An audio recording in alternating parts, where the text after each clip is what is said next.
warahmatullahi wabarakatuh.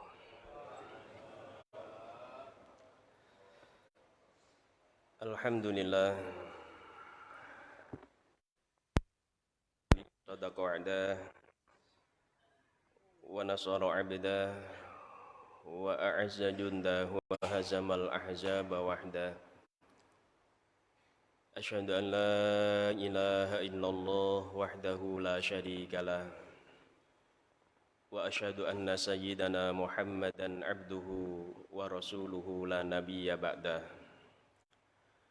Wassalatu wassalamu ala Rasulillah Sayyidina Muhammadin ibni Abdillah wa ala alihi wa ashabihi wa mawalah la hawla wa la quwwata illa billah.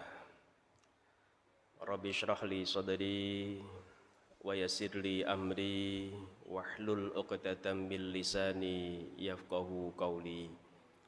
Allahumma ya fattahu ya alim iftah qulubana wa qulubal hadirina wal hadirat futuhal arifin birahmatika ya arhamar rahimin.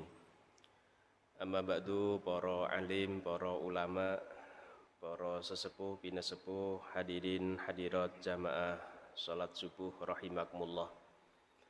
Alhamdulillah, pada pagi hari ini kembali kita diberi kemampuan dan kemauan oleh Allah Subhanahu wa taala sehingga bisa hadir menjalankan perintah Allah dalam keadaan sehat walafiat. Mudah-mudahan salat kita, jamaah kita, ngaji kita diterima oleh Allah Subhanahu wa taala. Amin ya rabbal alamin. Hadirin hadirat rahimakumullah, mari kita niati dengan ikhlas karena Allah.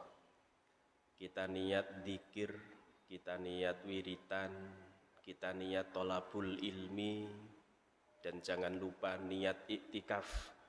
Mudah-mudahan sedikit yang kita kaji bisa memberikan banyak manfaat bagi kita. Amin ya rabbal alamin. Hadirin hadirat rahimakumullah, semua di antara kita pasti mengharapkan keluarga kita keluarga yang bahagia. Makanya Allah mengajarkan doa di dalam Al-Quran, Rabbana hablana min azwajina wa dzurriyyatina qurrata a'yun. Ya Allah, jadikanlah istri kami, anak-anak kami qurrata a'yun, yang menyenangkan hati kami. Secara sederhana, doa ini kita memohon kepada Allah agar keluarga kita menjadi keluarga yang bahagia. Bahkan hampir semua pernikahan yang dilakukan oleh seorang muslim mesti muncul doa mudah-mudahan keluarganya sakinah, mawaddah, warohmah. 3 istilah yang mesti keluar, sakinah, mawaddah, warohmah. Cuman banyak yang nggak paham maknanya apa. Sakinah itu ketentraman, ketenangan, kenyamanan. Seorang istri merasa nyaman di samping suami, indikator sakinah. Seorang suami merasa tenang, nyaman di tengah-tengah keluarga, indikator sakinah. Hati-hati Bapak Ibu. Kalau ada suami lebih kerasan di kantor daripada di rumah. Kalau ada seorang istri lebih kerasan di rumah tetangga daripada di rumah sendiri. Kalau ada anak lebih nyaman di rumah teman daripada di rumah sendiri, hati-hati. Itu indikator kesakinahan sudah mulai hilang. Maka segera dicari solusinya bagaimana. Sakinah, ketenangan, kenyamanan dalam kehidupan kita. Mawaddah, warohmah hampir sama maknanya. Saling mencintai, saling menyayangi. Cuman bedanya mawaddah saling mencintai dalam kondisi bahagia, tapi kalau rahmah saling mencintai dalam kondisi apapun. Ngapunten Bapak Ibu, kalau mawaddah banyak, Tapi kalau rahmah, ini yang berat. Ketika dia bahagia, ketika mereka senang, mereka saling mencintai, layak. Tapi kalau ada di antara mereka yang susah, mungkin suaminya sedang susah, mungkin istrinya sedang ada masalah, kemudian mereka tetap saling mencintai, itulah yang luar biasa. Dan itulah yang namanya rahmah. Hadirin hadirat rahimakumullah, akan tetapi sakinah mawaddah warahmah itu kan tidak gampang. Masalah itu mesti ada saja Bapak Ibu. Ngapunten, mungkin panjenengan insya Allah lebih pengalaman, terutama yang senior. Saya nggak bilang tua Pak, yang senior. Insya Allah lebih pengalaman bagaimana keluarga. Ya, masalah mesti ada saja. Ekonomi nggak ada masalah.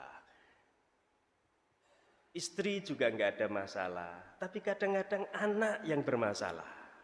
Kan begitu Pak?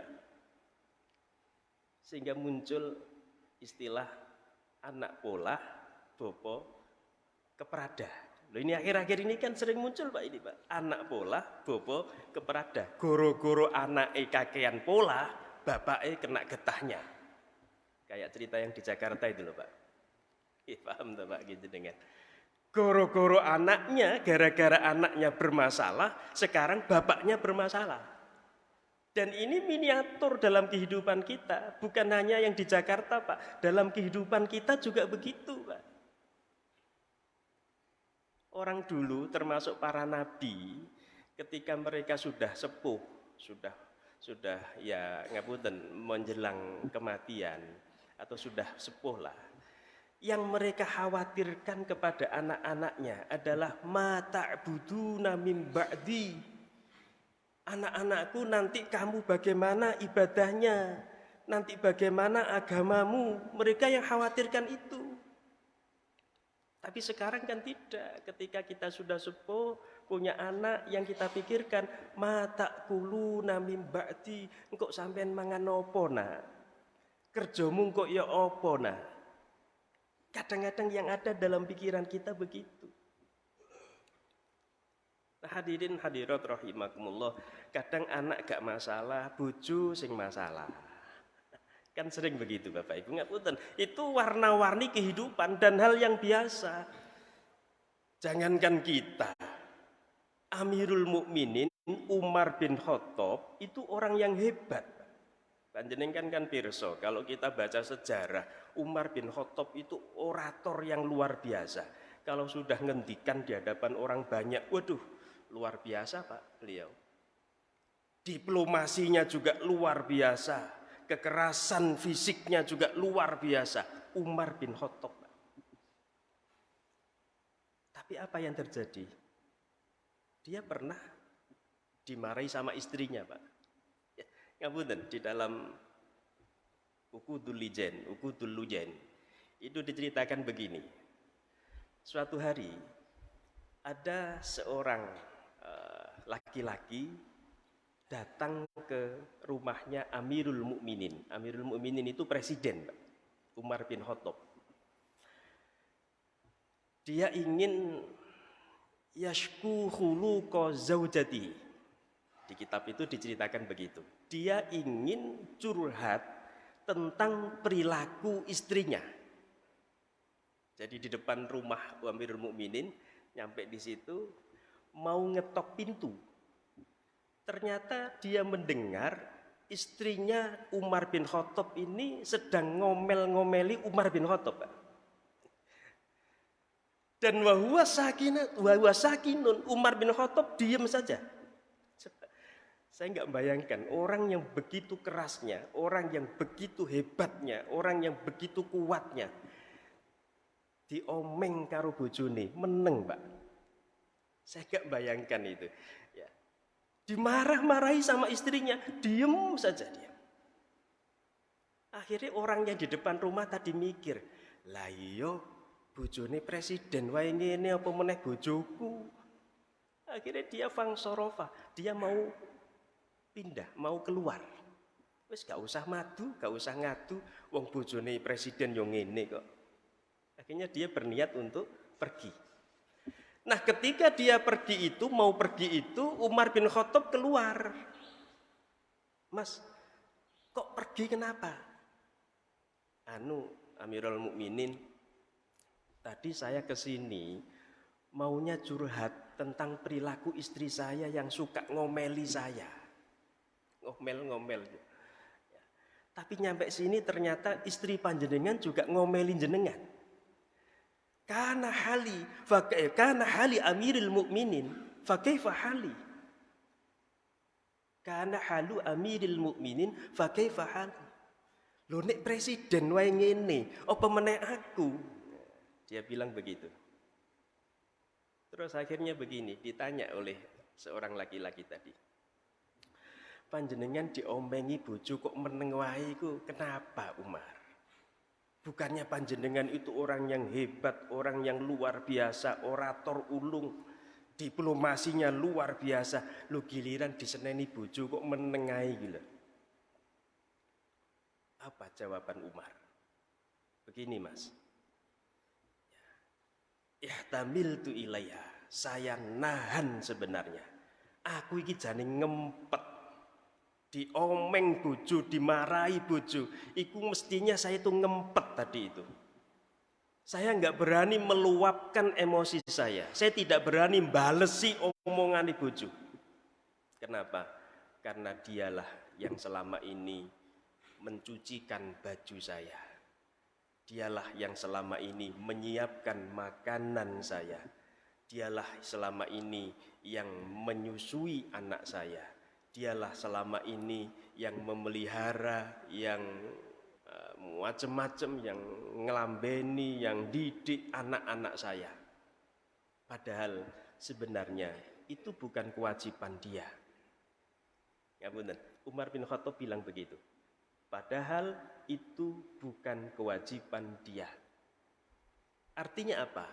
Yang namanya masak itu sebenarnya enggak wajib bagi perempuan. Kita juga boleh.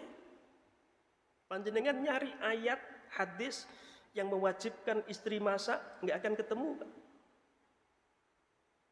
Kalau panjenengan nyari ayat, hadis menyucikan, perempuan wajib menyucikan baju kita, enggak akan ketemu. Maka Umar mengatakan begitu, dialah yang mencucikan baju-baju saya, dialah yang menyiapkan makanan saya selama ini. Nah, saya ingat bagaimana jerih payah mereka, istri saya itu, akhirnya saya ngempet tidak berani meluapkan emosi saya. Ya, coba Bapak Ibu, Umar bin Khattab begitu, Pak. Makanya ngapunten, kok panjenengan diomeng bojo wis biasa saja. Wong bojone presiden wae ngono, apa meneh bojone kene. Kan gitu nggih, Pak nggih. Jadi biasa. Ibu-ibu juga begitu, jangan khawatir ibu-ibu yang sabar menghadapi perilaku suaminya, maka dia akan mendapatkan pahalanya seperti pahalanya Asiyah, Siti Asiyah, istrinya Fir'aun. Wah, ini kalau cerita panjang ini, Pak. Ya, kalau cerita panjang. Intinya Asiyah orang yang luar biasa baiknya, ya. Padahal suaminya begitu luar biasa buruknya. Tapi karena dia sabar, dia mendapatkan rumah yang begitu indah di surga.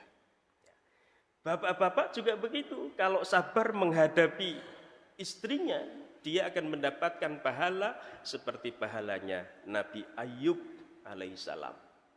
Panjenengan pirsa Nabi Ayub nggih. Cuman ngapunten, kadang-kadang yang sering diingat orang Nabi Ayub itu orang yang atau Nabi yang mendapatkan masalah, musibah, diuji oleh Allah luar biasa. Hanya itu yang difahami. Mereka tidak tahu bahwa sebelum mendapatkan ujian itu, Nabi Ayub itu orang yang luar biasa. Ekonominya luar biasa, politiknya luar biasa, Pak. Ya, Nabi Ayub itu sebelum diuji oleh Allah, itu orang yang kaya raya. Dia memiliki min masani fil mal, berbagai bentuk harta benda dia punya, Pak. Ketika itu berbagai bentuk harta benda, tapi dia tetap begitu sujud tasyakur kepada Allah, ibadahnya luar biasa walaupun ekonominya begitu kuat.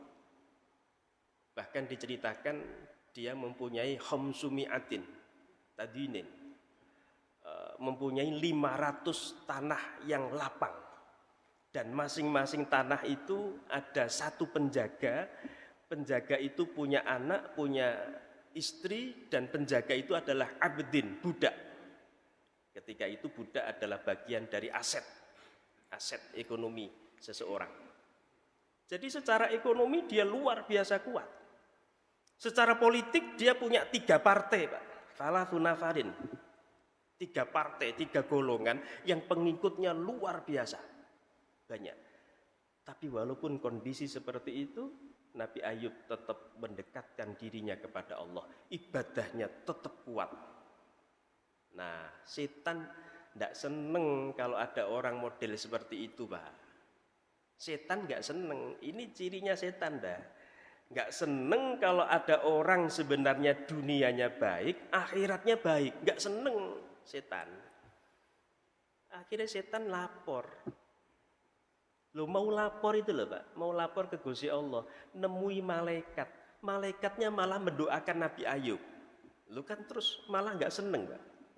Jadi ngapunten. Seseorang yang nggak seneng dengan orang lain, ke orang lain itu malah mendapatkan kenikmatan, semakin nggak seneng, Pak. Sehingga dulu saya ingat ketika di pondok itu diberi sebuah kalimat oleh ustadz saya begini. Saya lupa makalahnya ini dalam bahasa Arab, tapi maknanya begini.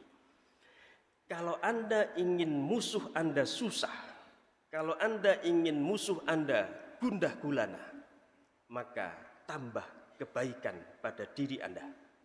Begitu, Pak. Dimusuhi orang, nggak usah dibales. Cukup tambah kebaikan dalam diri kita, dia sendiri akan susah. Ternyata betul, Pak. Keumpami panjenengan nggak seneng pada seseorang, ke orang itu semakin baik, dek gitu, Pak. Gak seneng karo tonggo, kok malah dikirimi soto, umpama loh, Pak. Umpama. Gak seneng karo tonggo, lu kok malah dikirimi panganan, malah dek gitu. Makanya saya pikir-pikir betul ini pesannya ustadz saya. Kalau Anda ingin musuh Anda susah, gundah gulana, tambah kebaikan pada diri kita. Sudah, itu podo karo bales dia, Pak. Nah, hadirin hadirat rahimakumullah, pada intinya keluarga kita pasti menghadapi masalah. Nah, sebabnya kenapa? Inilah yang harus kita jadikan sebagai bahan introspeksi. Ada apa dengan diri kita? Ada apa dengan keluarga kita? Kalau kita merujuk pada Al-Quran, surah Al-Mu'minun ayat 51. Ya ayyuhar rusulu kulu minat thayyibati wa'malu sholihah. Wahai para rasul, ini yang dipanggil adalah rasul, tapi di dalam berbagai kitab tafsir dikatakan wa in kana muwajjahan ilal anbiya fa inna umamahum tabi'alahum. Walaupun yang dipanggil dalam ayat ini adalah rasul, nabi, tapi sebenarnya umatnya rasul juga dipanggil dalam ayat ini. Ai ya ayyuhal mu'minun, wahai orang-orang yang beriman, kulu minat thayyibati, makanlah yang halal, makanlah yang baik, terimalah rezeki yang halal, wa'malu sholihah, dan beramal sholihlah kalian. Ada hubungan kausalitas, hubungan sebab akibat antara rezeki yang halal dengan amal solih anggota keluarga kita. Ada hubungan sebab akibat rezeki yang halal dengan perilaku anak-anak kita.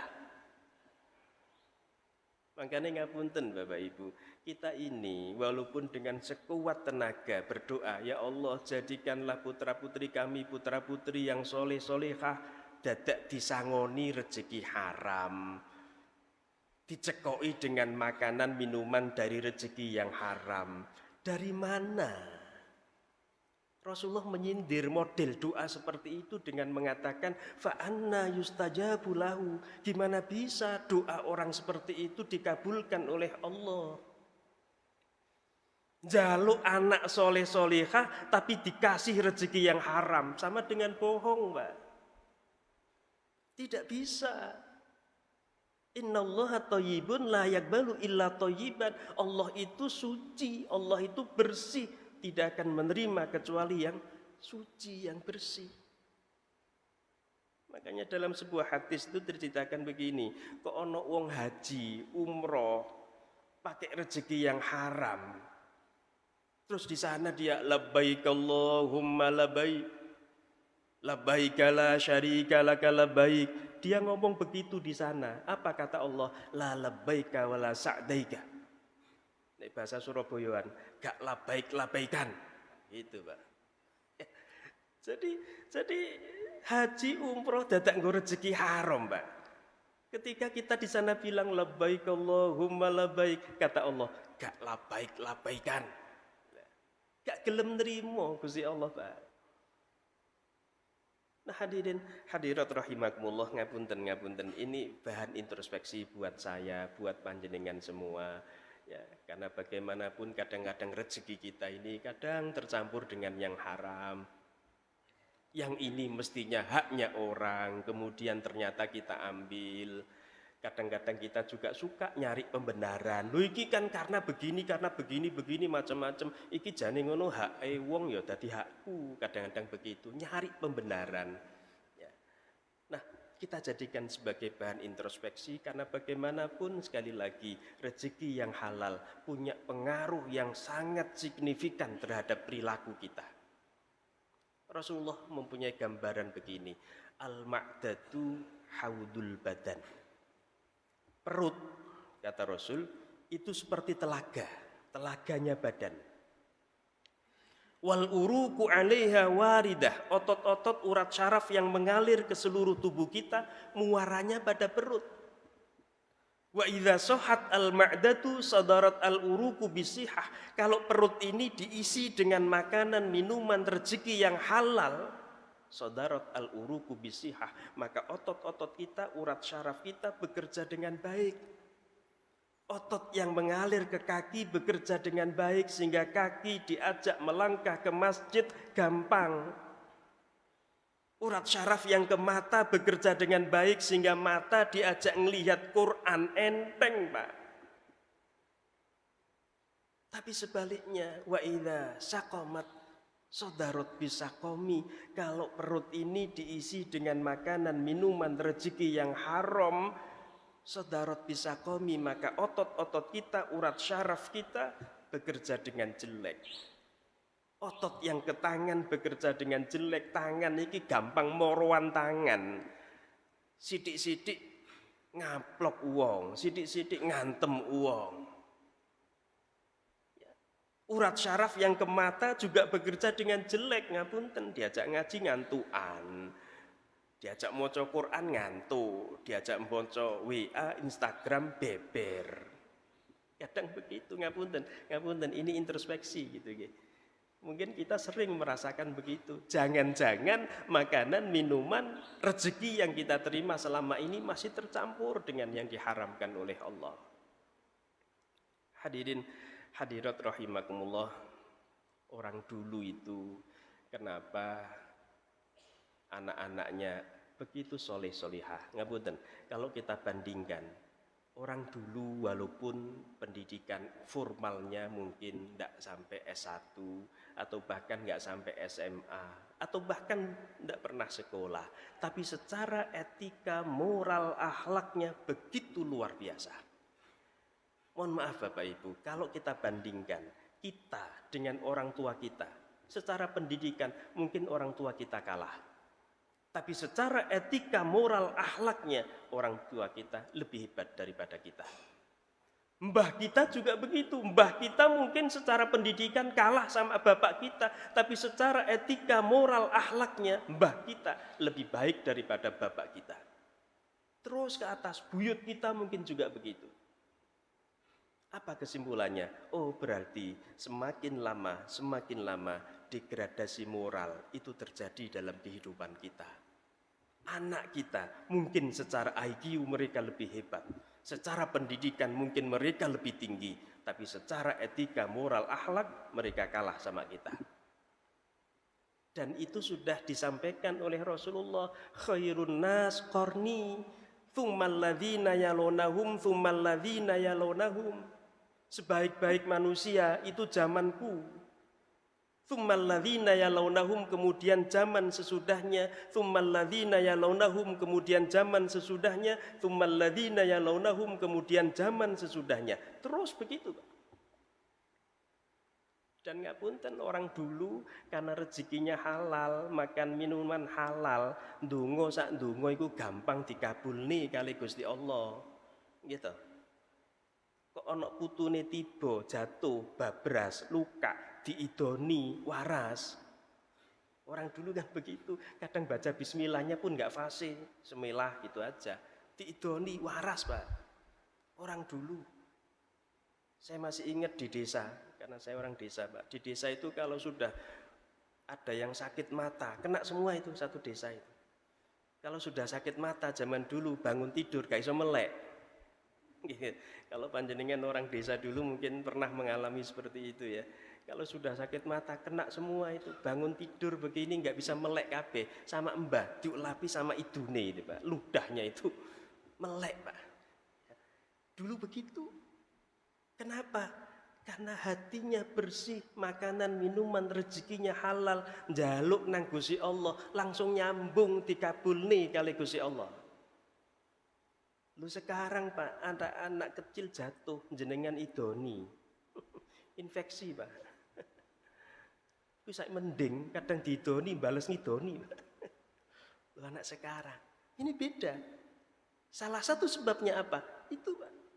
Jangan-jangan makanan, minuman, rezeki kita ini masih belum betul-betul haram, betul-betul halal, masih tercampur dengan yang haram. Mungkin panjenengan pernah dengar cerita ada orang yang menemukan sebuah buah yang hanyut di sungai, kentir itu loh, Pak.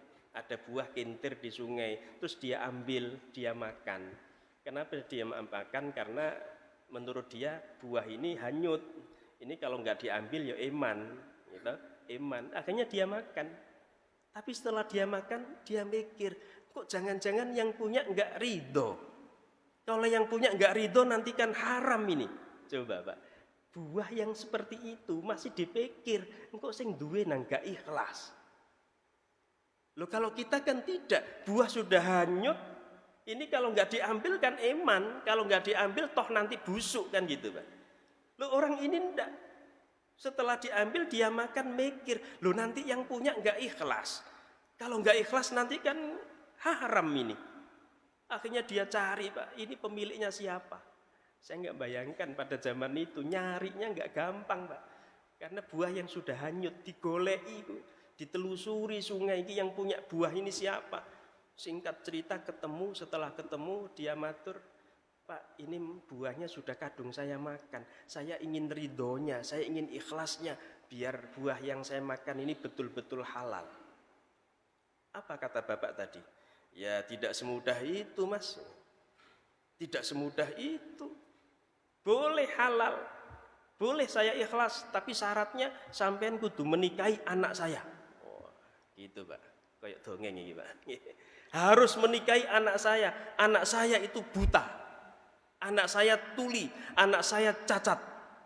Tapi harus sampean nikahi kalau sampean ingin ridho dari saya. Nah, anak orang tadi walaupun diberi syarat yang berat, ya, tapi demi mendapatkan kehalalan buah yang sudah kadung dia makan, tetap dia terima syarat itu. Deh, enggak apa-apa, Pak, enggak apa-apa. Yang penting halal, walaupun putrinya panjenengan cacat. Tetap saya berani nikah demi mendapatkan kehalalannya. Akhirnya singkat cerita dinikahi, Pak. Dinikahi, ternyata bukan cacat yang sebenarnya. Dia katakan buta itu karena matanya enggak pernah dia gunakan melihat kemaksiatan. Dikatakan tuli karena telinganya tidak pernah mendengarkan kemaksiatan. Dikatakan cacat enggak bisa berjalan karena dia tidak pernah dia gunakan kakinya berjalan menuju kemaksiatan. Singkat cerita, menurut beberapa riwayat, itulah orang tuanya Imam Syafi'i. Loh kalau model wong tuane ngono, Pak, yo anake hebat, Pak. Nek model wong tuane ngoten, anake nggih ngeten, lah ngoten sih, Pak. Lah kita ndak wis apa ae sing penting oleh duit trimo. Lali kok duit iku kanggo ngekeki mangan anak bojone. Lho anake dadi apa? Ngoten nggih Bapak Ibu nggih, mudah-mudahan ini bisa kita jadikan sebagai bahan introspeksi kita semua sehingga kita keluarga kita betul-betul keluarga yang bahagia, sakinah, mawaddah warahmah. Amin ya rabbal alamin. Ala hadiniyah al-Fatihah.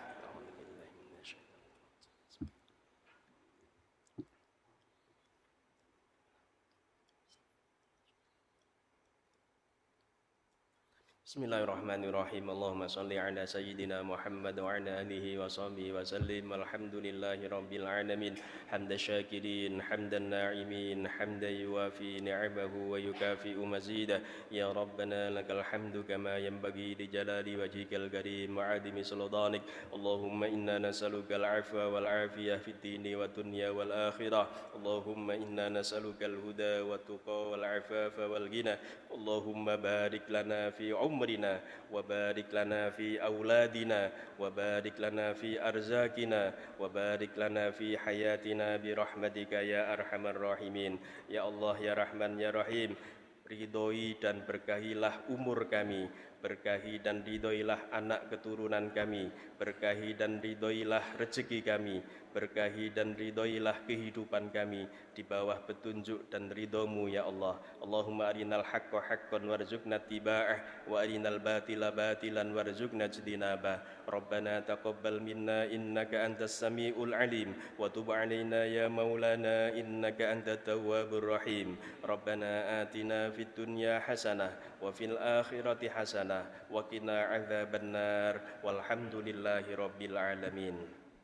Kurang lebihnya mohon maaf. Ihdinas siratal mustaqim. Ana qari wa anta sami wallahul hadi. Assalamualaikum warahmatullahi wabarakatuh.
Alhamdulillahirrabbilalamin. Demikian tadi kegiatan pengajian rutin Rabu pagi sekaligus sebagai penutupan untuk rutinan menjelang Ramadan. Mudah-mudahan semuanya diterima oleh Allah Subhanahu wa taala. Kita dapat berjumpa kembali Ramadan tahun depan. Demikian, assalamualaikum warahmatullahi wabarakatuh.